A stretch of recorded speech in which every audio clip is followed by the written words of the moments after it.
Salut à toi champion, salut à toi championne, c'est le Modélo, une émission spécialement dédicacée à tous les jeunes de la Guadeloupe, de la Caraïbe et du monde entier. Nous allons prendre quelques instants ensemble afin que toi et moi, nous puissions passer à l'action dans cette génération.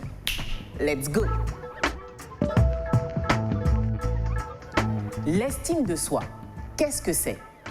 L'estime de soi est une attitude intérieure qui consiste à se dire qu'on a de la valeur, qu'on est unique et important. L'estime de soi dont nous parlons ne touche en rien à l'orgueil ou à l'arrogance, non, mais plutôt à la perception que nous avons de nous-mêmes vis-à-vis de nos parents, de nos amis, de nos professeurs et de la société en général. S'estimer, c'est se connaître et s'aimer comme on est, avec ses qualités et ses limites. C'est s'apprécier et s'accepter comme on est. Le développement de notre estime de soi permet un sentiment de mieux-être. Elle augmente notre opinion d'utilité et facilite les relations avec les autres. Elle nous rend plus tolérants envers la vie et dissipe nos frustrations. Bien souvent, après certaines déceptions douloureuses, sentimentales, familiales ou professionnelles, tes pensées sont accablées par la culpabilité et le rejet. Et tu te sens coupable et une seule question vient dans ta tête. Mais qu'est-ce qui cloche chez moi? La bonne nouvelle, c'est que l'estime de soi se développe. Comment?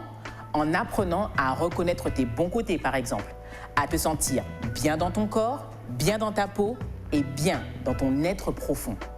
Sache qu'il n'existe pas de formule magique pour augmenter ton niveau d'estime. Toutefois, tu peux mettre en place des habitudes qui impacteront directement ton attitude. Par exemple, éviter de te focaliser sur tes défauts, tes faiblesses ou tes erreurs. Tu dois tenir compte de tes performances et célébrer tes victoires. Arrête donc de te dénigrer et garde l'esprit ouvert. Lorsque je travaille l'estime de soi avec mes coachés, je prends le temps de travailler sur l'ancrage de 3 piliers indissociables. Premièrement, l'amour de soi, c'est-à-dire l'amour inconditionnel que tu dois avoir envers toi-même. Deuxièmement, l'image de soi, tes pensées et tes sentiments qui sont relayés par ton propre reflet. Et troisièmement, la confiance en soi, ta capacité à passer à l'action vis-à-vis de tes rêves et de tes projets.